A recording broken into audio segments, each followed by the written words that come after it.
সুপ্রিয় সুধীমণ্ডলী, আসসালামু আলাইকুম। আমি প্রফেসর নাসির উদ্দিন মাহমুদ, শিশু বিশেষজ্ঞ।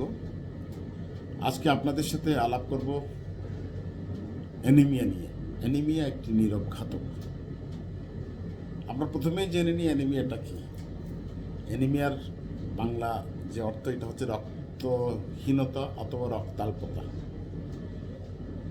আর এটার সংজ্ঞা হচ্ছে কোনো মানুষের শরীরে যদি প্রয়োজনের চেয়ে কম হিমোগ্লোবিন থাকে অথবা রেফারেন্স ভ্যালুর চেয়ে কম হিমোগ্লোবিন থাকে, তাইলে আমরা অ্যানিমিয়া বলি। এখন আসেন আমরা জানি হিমোগ্লোবিনটা কী। আপনারা জানেন মানুষের শরীরে রক্ত আছে, রক্তে 3 ধরনের কণিকা থাকে। একটা হচ্ছে লোহিত কণিকা, একটা শ্বেত কণিকা, আর একটা অনুচক্রিকা। এই লোহিত কণিকার মধ্যে একটি উপাদান থাকে হিমোগ্লোবিন। হিমোগ্লোবিন অত্যন্ত জরুরি। এটি আমাদের শরীরে ফুসফুস থেকে অক্সিজেন সারা শরীরে বহন করে এবং সারা শরীরের সকল বিপাক যে প্রক্রিয়াগুলো আমাদের বেঁচে থাকার জন্য দরকারি, এগুলোতে সহযোগিতা করে। তাই হিমোগ্লোবিন কম হলে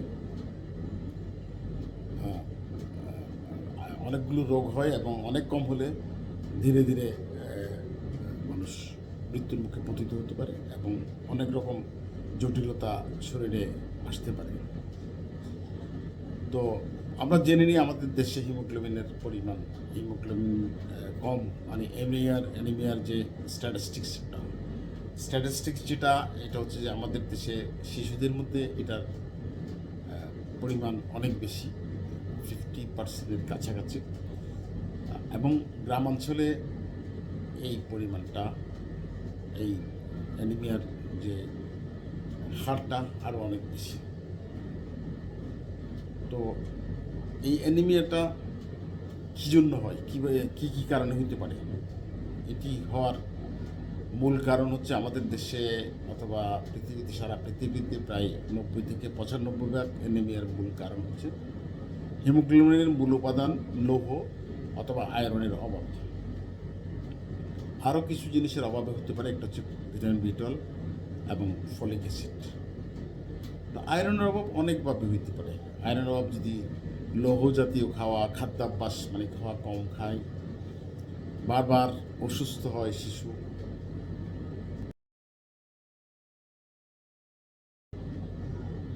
তারপর হচ্ছে যে আপনার টিকা না দেয়, হ্যাঁ, তারপর হচ্ছে আপনার বিভিন্ন কারণে যদি কোনো কারণে ক্রনিক রক্তক্ষরণ হয়, এই জন্য হতে পারে অ্যানিমিয়া।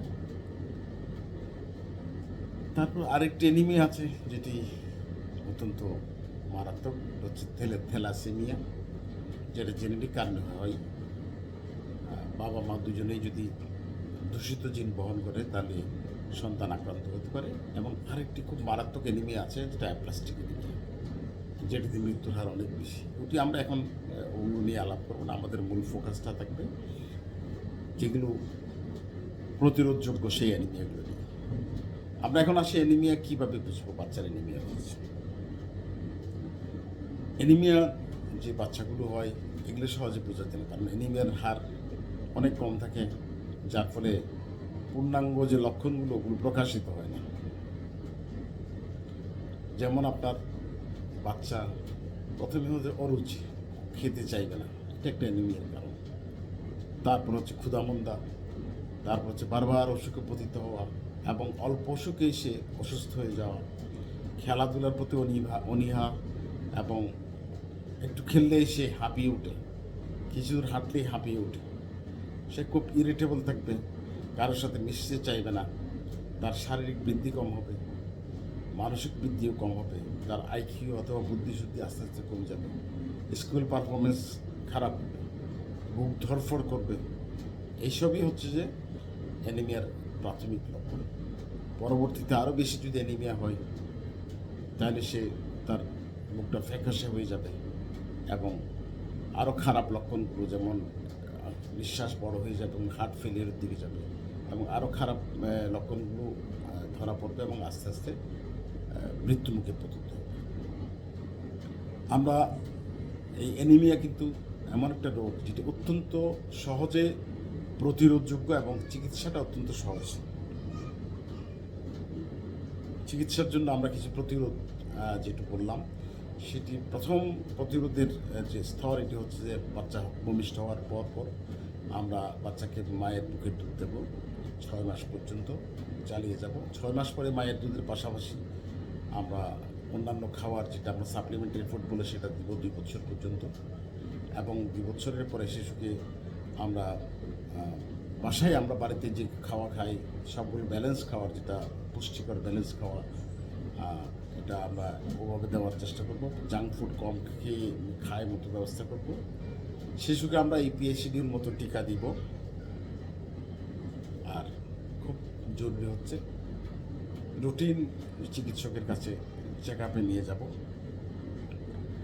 তারপর হচ্ছে যে আপনার এই লৌহ জাতীয় যে খাওয়াগুলো আছে, যেমন লৌহ জাতীয় খাওয়ার মধ্যে আমরা বলবো কলিজা, আনারের রস, তারপর হচ্ছে কলা, তারপর হচ্ছে যে আপনার অ্যাপেল, পেয়ারা, লাল শাক, কচু শাক, তারপরে কাঁচা কলা যেটা আমরা রান্না করে খাই, এই সমস্ত জিনিসে লৌহ জাতীয় খাওয়া বেশি থাকে, সেগুলো খাওয়ানো।